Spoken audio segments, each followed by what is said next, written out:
So I took my butt to go and see Terrifier 3, a little bit late on the review, but it's only been about a week, so we can talk about it. And you know what? I also realized we haven't talked about any horror movies on this channel. That's a problem. Terrifier 3, let's get into it. Talking just a little bit kind of about my experience with the Terrifier franchise. My first experience to Art the Clown was in the first movie. Skipped out on All Hallows Eve. Still haven't seen it. I know I got to, I still haven't got to it, but I got put on to the first Terrifier movie by my sister and I loved it from the jump. Even though it kind of lacked in storytelling, thought this kind of homage to 80s slasher films was really dope. I thought the camera work was awesome. And I mean, Art the Clown, even though he's crazy as hell, is such, is it wrong to say charismatic as a killer? But I really liked that first film for what it was and it got me interested. Watched the second one, thought the second one was even better and such a improvement onto the franchise, involving a storyline and kind of giving us a little bit of lore. So when the third movie finally got announced, I was excited and I was anticipating this movie like crazy. Though I did kind of lose track of the news for a while because there were a few times where I thought that the movie had already come out, and that's my bad for not following the way I was supposed to be. But nonetheless, I was so excited to watch this third movie. So when I finally get to the third movie, and mind you, I went and watched this movie dolo. My girl didn't want to go, said the salt scene from the second movie was too much. Understandable. And the only way I was able to see it was my theater was doing a double feature. So I had to watch the second movie and the third movie back to back. And look, I like these movies, but that is a hell of a lot of art to deal with in one sitting. But I did all right. It was cool. I had a good time. So Terrifier 3. First off, I got to give kudos to David Howard Thornton. He does such an amazing job as this character. Art is amazing. He's funny to watch. He's a lot of fun. He's so expressive and very creepy. He's actually so creepy that even when Art is trying to be funny, you shouldn't be laughing, but you kind of do, and it's entertaining. Even though that we have had killers before who don't really talk, like Michael Myers, Jason Voorhees, one of the most intimidating things or big things about those killers is the breathing that you get kind of in the mask. And with Art the Clown, it's so different because you don't get any sound. Like, this dude is completely silent. There's no breathing, there's no talking, there's nothing. And for him to use his facial expressions in the way that he does, I think is so beneficial to this franchise, and it gives such an intriguing edge to this character where, I mean, even though the movies have story now and the lore is getting better, which we'll talk about, Art is obviously the biggest draw to these films, and I think that's been earned. He's just very entertaining to watch. Deanna, our final girl who has returned to this movie from the second movie, does a fantastic job as well. I think it was a pretty interesting, cool take to kind of jump 5 years ahead into this story, and she's been dealing with a lot of mental health issues, trying to be rehabilitated and kind of dealing with this life where she's going through this situation. The general public is really on two sides of the coin. Either they love her as far as being a crazed fan and obsessed with her story, or they just absolutely think that she's crazy. And that could be two extremes that just drive a person nuts, when you got people who either don't believe you, or you got people who are fantasizing about this traumatic event that you had gone through. And I think that Lauren Lavera played that very, very well. She was one of the better actors of the second film, I thought, in the first place. So she definitely leveled up a bit in this third movie. I also found it very interesting that we were able to get a little bit more of the dynamic, the relationship between Sienna and her father, which caused a lot more questions because it definitely feels like her dad knew something. He knew something was gonna happen. He's tied into Art in this world in some kind of way and was really trying to prep her through this comic character that he designed for her. And I think that as we go forward, we'll probably learn a little bit more about her dad. This was just kind of dipping the toe in the water a little bit, you know. Her relationship with her brother is very interesting. And I gotta be real, I really didn't like Jonathan in that second movie. I think he had an interesting story. I think he played an important role, but the acting in general kind of got on my nerves.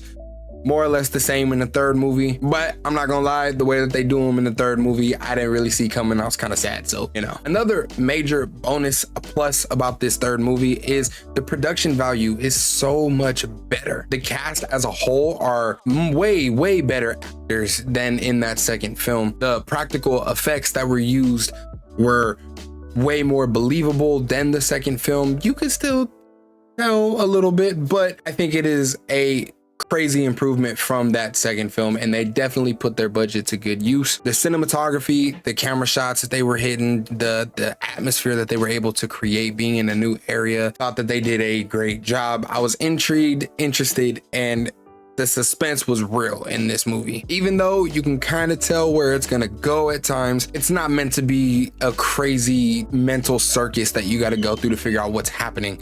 But some of the twists that they throw in here, some of the moments get so intense that it did have me on the edge of my seat. And I think that kind of just goes in with the kills too, because the kills of this movie are crazy. They're crazy. I don't necessarily know if I would say that the kills top that salt scene from the second movie, because I heard that argument a lot. Heard a lot of people say that Re-Kill was going to be on that level or higher than that level.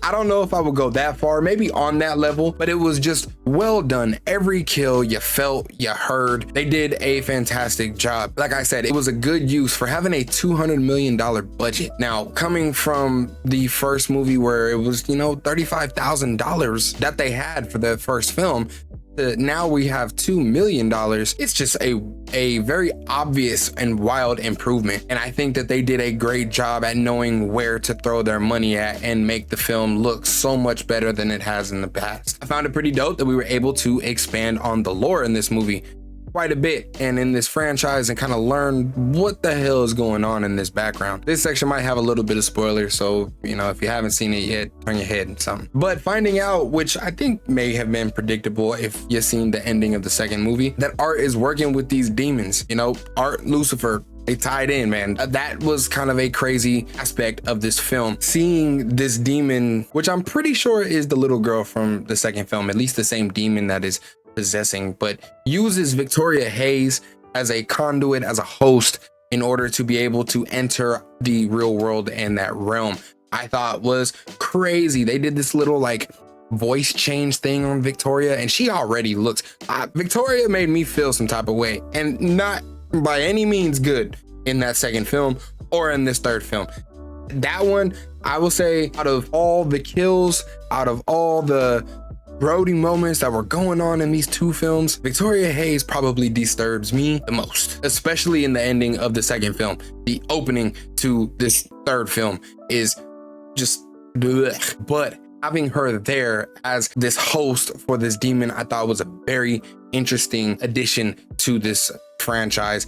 For a minute, I was a little bit skeptical because I thought that they kind of sidelined Art for a minute, making him kind of more of a sidekick. But by the end of the film, I think it completely works. I think that maybe not necessarily Victoria Hayes, but this demon who was using her as a host, maybe a pretty big part either in this franchise, definitely in the next film. So I'm very interested about that. But she's just, Victoria Hayes, man, she's just very unsettling to watch, man. But yeah, I think my overall take from this movie is from going from a $35,000 budget to a $2 million budget, I think that it has clearly been shown that it's been put to good use. While there were many questions that were brought up, especially around Sienna and her potentially being an angel, and definitely a lot of kills and gory, gruesome moments that for a lot of people may be a bit uncomfortable, unsettling, I still think that this is an awesome third addition to the franchise, and I am most intrigued to see where they go next. And I definitely think that for the next movie, we'll probably get a pretty wild scenery change. My guess, I think we go into hell, which would really be wild to see what that looks like in this universe. Damien Leone has done a fantastic job with Art and with the Terrifier movies, and it seems to only be getting better. So I'm definitely excited, intrigued to see how we progress and go on from here. So for now, that is all I got for the Terrifier 3. Let me know if you saw it, what you thought about the film. If you haven't seen it yet, man, get over there because it's doing well. It's beating the Joker too. Get out there and go see that movie if you're into Art the Clown, if you're into these horror, gore, grody, gruesome movies, just go see it. But that is where I'm gonna leave it. So I appreciate you if you stayed and you watched this whole video. Make sure you hit that like button, subscribe to the channel so that you can stay caught up with any of the future videos that I put out. It helps out the channel quite a bit and I appreciate that, so thank you. Like I told y'all before, man, I gotta get out. Y'all be smooth and stay geeked up.